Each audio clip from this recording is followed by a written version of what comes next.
This is the worst enlargement report for any candidate country ever. ევროკომისარი მარტა კოსი პრაქტიკულად ამბობს, რომ ბიძინა ივანიშვილის ხელისუფლება საკუთარ მოქალაქეებს ატყუებს.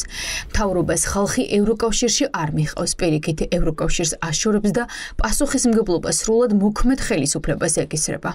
ევროკომისარი ამბობს, რომ ასეთი მძიმე ანგარიში კანდიდატი ქვეყნისთვის ევროკომისიას არასდროს დაუწერია.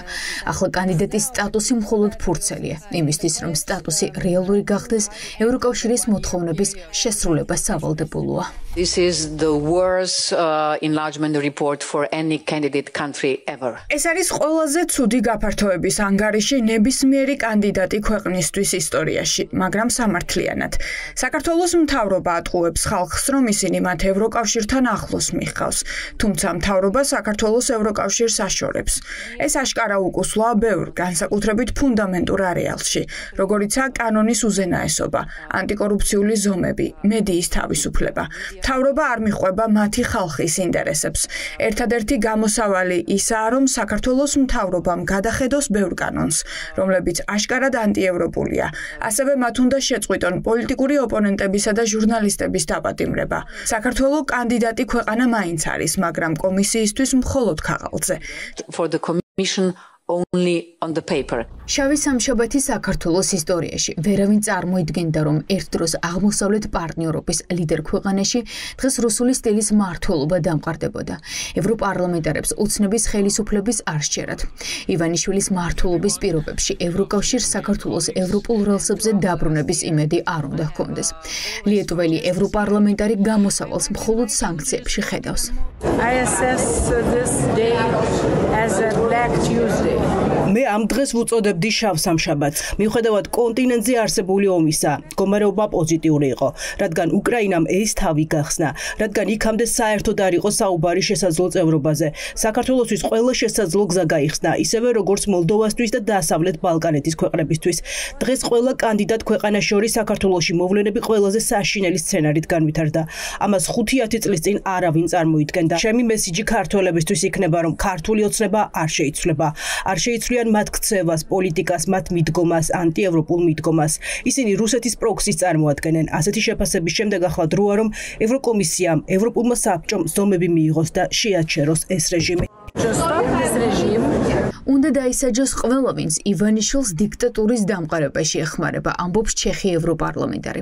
სანქციები უნდა დაუწესდეს ყველას, ვინც ქონებას ევროკავშირში ფლობს, ვინც ევროპულ ფასეულობებს აკრიტიკებს და ამავდროულად ევროპისგან კეთილდღეობას იღებს. მარკეტა გრეგოროვა პირველებთან ინტერვიუში ამბობს, რომ ამ ადამიანებს თავისუფლად გადაადგილების საშუალება არ უნდა ჰქონდეთ.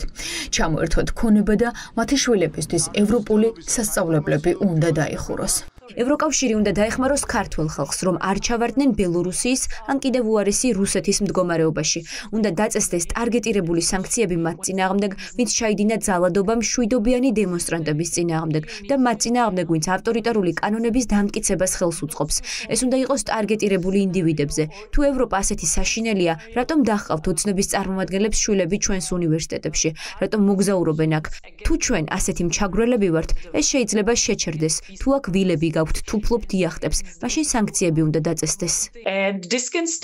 ევროკომისიის გაფართოების ანგარიშმა საქართველოს რეალობა ცხადზე უცხადესი გახადა. გავლენიანი დეპუტატები პუტინსა და ივანიშვილს შორის განსხვავებას ვეღარ ხედავენ. გრეგოროვა ამბობს, რომ ივანიშვილის, პუტინისა და ლუკაშენკოს რიტორიკა ევროკავშირის წინააღმდეგ წყლის წვეთივით გავს ერთმანეთს. მაგრამ ევროკავშირის კარი ღიაა ქართველებისთვის. ეს შეიძლება ამ მთავრობის პირობებში არ მოხდეს, მაგრამ მომავალში აუცილებლად. გვინდა საქართველოს ვემეგობროთ, მაგრამ ამჟამინდელი მდგომარეობით ეს შეუძლებელია, რადგან ისინი არანაირ დემოკრატიულ სტანდარტს არ იცავენ. როცა ვკითხულობ ქართული ოცნების განცხადებებს, ეს ჩემთვის რუსული პროპაგანდის მსგავსია. ვწუხვარ, მაგრამ ასე რუსები იქცევიან. საქართველოს მთავრობა კი მათ აკოპირებს. ქართველებმა ეს უნდა დაინახონ. მათ იციან, როგორ მუშაობს რუსული პროპაგანდა. ახლა მათივე მთავრობა იმეორებს ამ რიტორიკას, რომ სხვები არიან კორუმპირებული, რომ სხვები ცუდები არიან. ისინი დანაშაულის გადაბრალებას ცდილობენ, როცა რაღაც არ მუშაობს. რეგრესი და არანაირი პროგრესი. ასეთია ევროკავშირის დასკვნა. ანგარიში პირდაპირი დასტურია იმისა, რომ ბიძინა ივანიშვილის რეჟიმმა ევროკომისიის არც ერთი რეკომენდაცია არ შეასრულა, რითაც საქართველოს ევროპული გზა პრაქტიკულად ჩაიგედა.